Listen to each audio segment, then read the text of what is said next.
Travis, I understand that last year was the very first year that you attended a banquet for the Eden Clinic.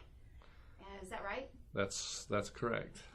It's not the first time I've been invited to the Eden Clinic. In fact, I've probably been invited 6 or 7 times at least by different people to be a part, to sit at their table with them. And I've always avoided it in the past. I have a deep, dark secret that I didn't want anybody to know about, so I would just kind of avoided it like the plague. There was always an excuse why I didn't need to be there. And so last year, the week before the Eden Clinic banquet, I had a really rough week at work. I had a friend that was let go. My pay was changed drastically for the worse, and I also got a new boss, all within the span of about a day and a half. And so I was kind of reeling from all that and trying to figure out what I wanted to do and whether I was going to stay or go or what was going to happen. And my wife called me one day at work and says, "Hey, we've been invited to the Eden Clinic. Somebody's got a spot open at their table. Are you interested in going?"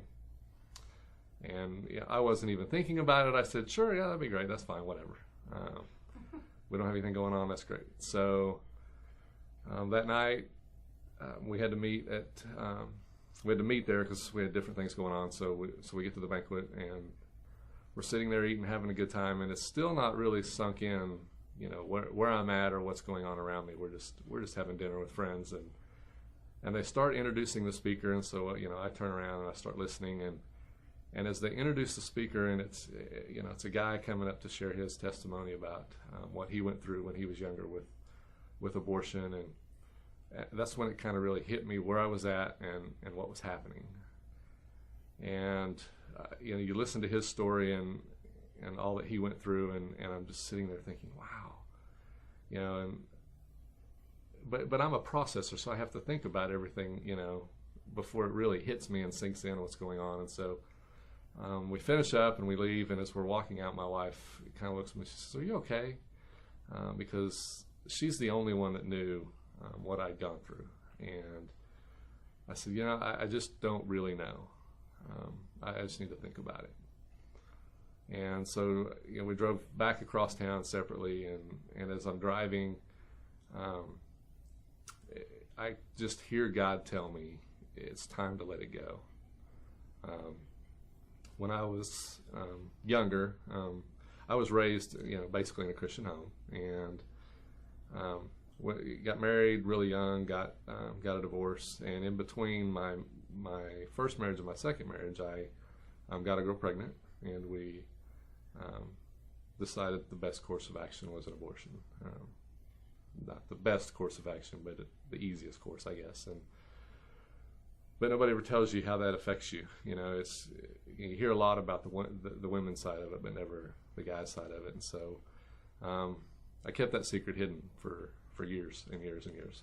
My wife in my current circle of friends was at that time the only one that knew about it.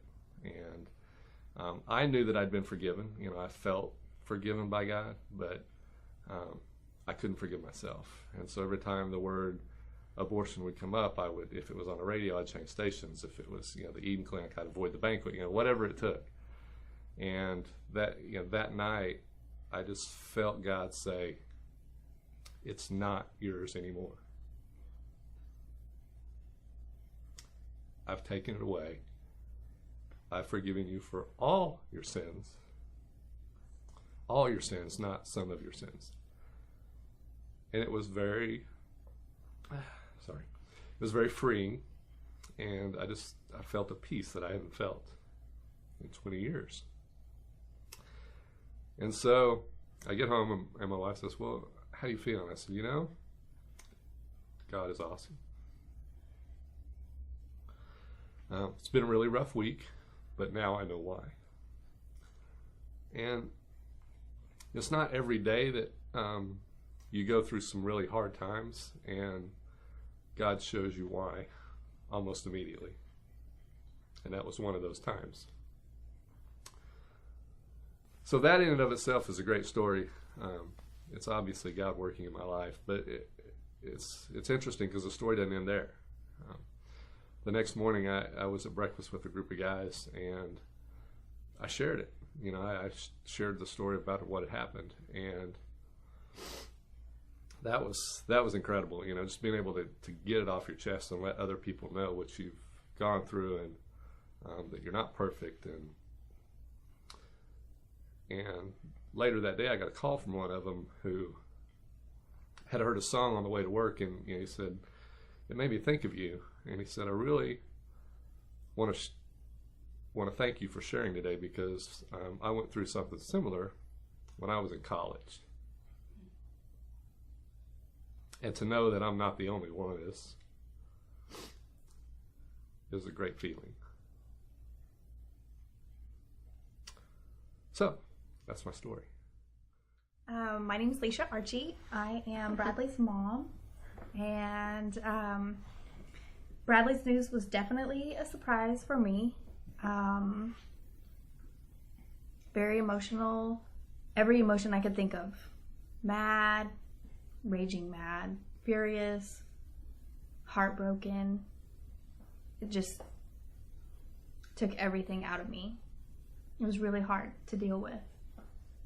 So right away we just started looking for resources on how to help Bradley make the best, most informed decision about what she was going to do.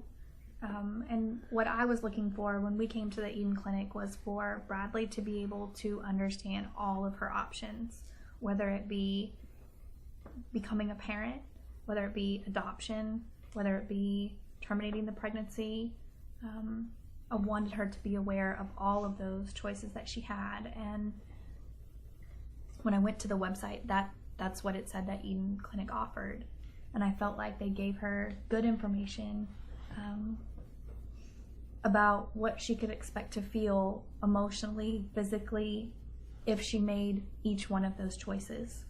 So I felt like she was able to use her morals and values with the information that she was provided to make a decision that she feels is best for her and the baby. And we felt very comfortable talking to you, and I remember saying to you one day, I need help. What can you guys do to help me? Where can I get some help? I was just struggling. I felt like I didn't have the right words to say to Bradley to help her through what she was going through. And you suggested I talk to Linda, and she was amazing. She did a lot of listening and just really helped me kind of, I guess, justify all the feelings that I was having, and just really helped me to know that everything was going to be okay. When I first found out I was pregnant, it was...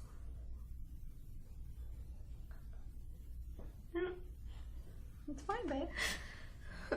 I was scared, and I didn't really know what to do, and I didn't know how to tell my family.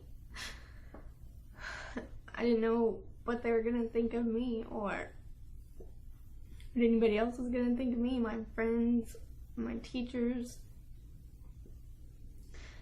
It was just a big shock. And it was really hard to tell my mom.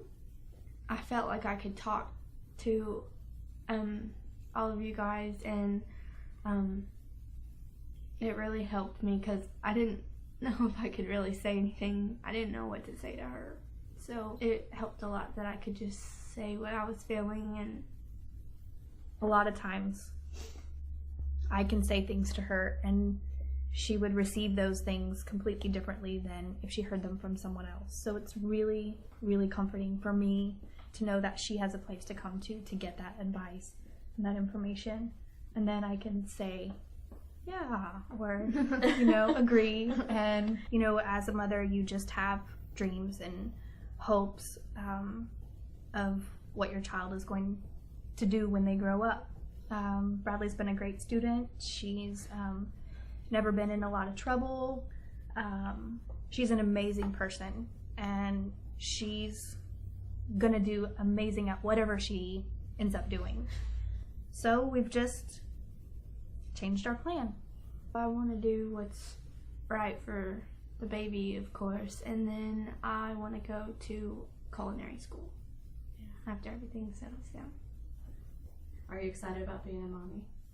I am now. I was really scared at first, but Yeah. I'm excited to find out what I'm going to have. And Say one of your friends comes to you at school. I think I might be pregnant. What would you tell her? I would definitely tell them to come to the eating clinic. It just helps so much with all the information and all your different choices, and just someone to talk to, that if you can't talk to your parents or any of the other friends, or it's just really helpful. It costs lots of money to have a place like this available to people who don't have resources, and maybe Bradley being able to tell her story will make them open their hearts to give, so that someone in Bradley's situation, or even worse, someone in a situation where they don't have a family to go to help them, has somewhere to come. And you just feel so alone, I think, when you're in that situation, that even Bradley, who has all of her family around her, and I feel like a really strong support system, I think she still felt alone. Yeah. So I can't imagine being someone who doesn't have any of those things and not having a place to go. So maybe Bradley telling her story would help have that service available for somebody else. So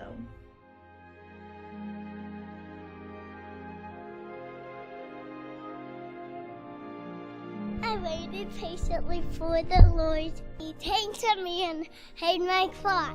He lifted me out of the slimy pit, out of the mud and mire. He set my feet on a rock. He gave me a firm place to stand. He put a new song in my mouth, a hymn of praise to our God. Many will see and feel and put their trust in the Lord. Psalm 41:3.